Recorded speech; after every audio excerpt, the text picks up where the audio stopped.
Clip number 382 انشاءاللہ عز و جل اس کلپ میں سورہ آراف کی آیت نمبر 167 سے 169 تک کی تلاوت، ترجمہ اور تفسیر قرآن صراط الجنان سنیں گے۔ بسم اللہ الرحمن الرحیم،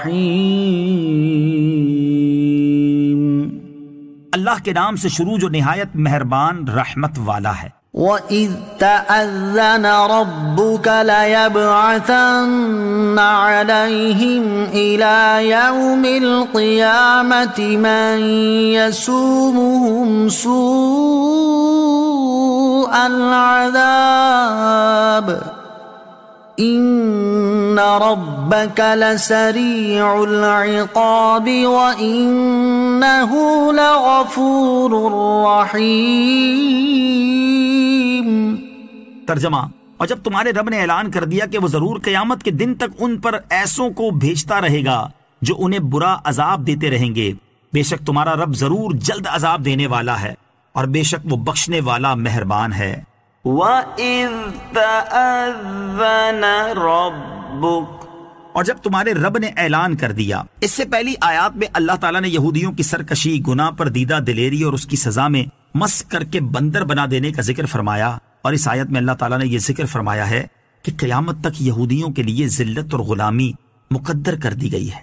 اس آیت کا معنی یہ ہے کہ اے حبیب صلی اللہ تعالیٰ علیہ وآلہ وسلم، آپ کے رب عز و جل نے یہودیوں کے آباء و اجداد کو ان کے انبیاء علیہ السلام کی زبان سے یہ خبر دی تھی کہ اللہ تعالیٰ قیامت تک یہودیوں پر ایسے افراد مسلط کرتا رہے گا جو انہیں ذلت اور غلامی کا مزہ چکھاتے رہیں گے۔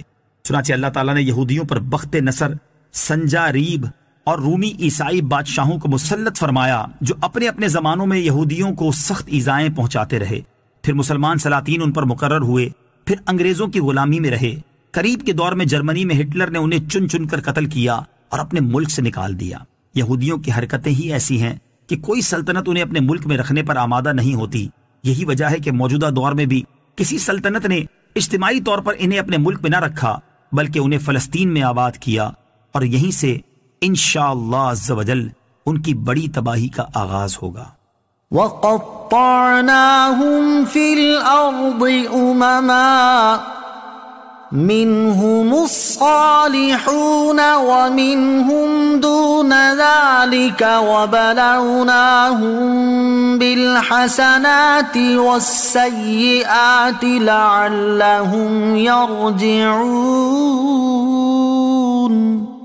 ترجمہ، اور ہم نے انہیں زمین میں مختلف گروہوں میں تقسیم کر دیا، ان میں کچھ صالحین ہیں اور کچھ اس کے علاوہ ہیں، اور ہم نے انہیں خوشحالیوں اور بدحالیوں سے آزمایا تاکہ وہ لوٹ آئیں۔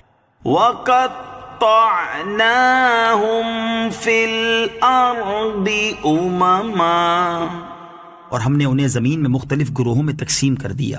آیت کا خلاصہ یہ ہے کہ اللہ تعالیٰ نے ارشاد فرمایا، اے حبیب صلی اللہ تعالیٰ علیہ وسلم، ہم نے یہودیوں کی جمعیت کو منتشر کر دیا اور ان کا شیرازہ بکھیر دیا، اور اے حبیب صلی اللہ تعالیٰ علیہ وسلم، موجودہ یہودیوں میں کچھ نیک بھی ہیں جو اللہ تعالیٰ اور اس کے رسول علیہ السلام پر ایمان لائے اور دین پر ثابت رہے، اور ان کے علاوہ کچھ ایسے ہیں کہ جنہوں نے نافرمانی کی، کفر کیا اور دین کو بدل دیا، اور ہم نے انہیں خوشحالیوں اور بدحالیوں سے آزمایا، اس طرح کہ کبھی ان پر ارزانی، تندرستی اور دنیاوی عزت کے دروازے کھول دیے، اور کبھی ان پر قحط، بیماریوں، مصیبتوں اور ذلتوں کو مسلط کر دیا تاکہ وہ اپنی نافرمانیوں سے لوٹ آئیں، کیونکہ بعض تو مصیبت میں رب عز و جل کی طرف رجوع کرتے ہیں اور بعض راحتوں میں۔ فَخَلَفَ مِن بَعْدِهِمْ خَلْفٌ وَرِثُوا الْكِتَابَ يَأْخُذُونَ عَرَضَ هَذَا الْأَدْنَىٰ وَيَقُولُونَ سَيُغْفَرُ لَنَا وَإِن يَأْتِهِمْ عَرَضٌ مِثْلُهُ يَأْخُذُوهُ أَلَمْ يُؤْخَذْ عَلَيْهِمْ مِيثَاقُ الْكِتَابِ أَلَّا يَقُولُوا عَلَى اللَّهِ إِلَّا الْحَقَّ وَدَرَسُوا مَا فِيهِ وَالدَّارُ الْآخِرَةُ خَيْرٌ لِّلَّذِينَ يَتَّقُونَ افلا تعقلون۔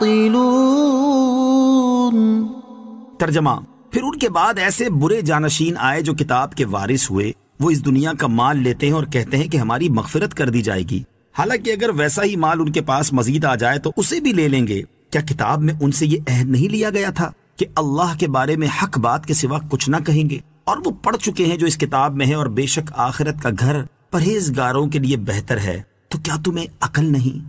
فَخَلَفَ مِن بَعْدِهِمْ خَلْفٌ، پھر ان کے بعد ایسے برے جانشین آئے۔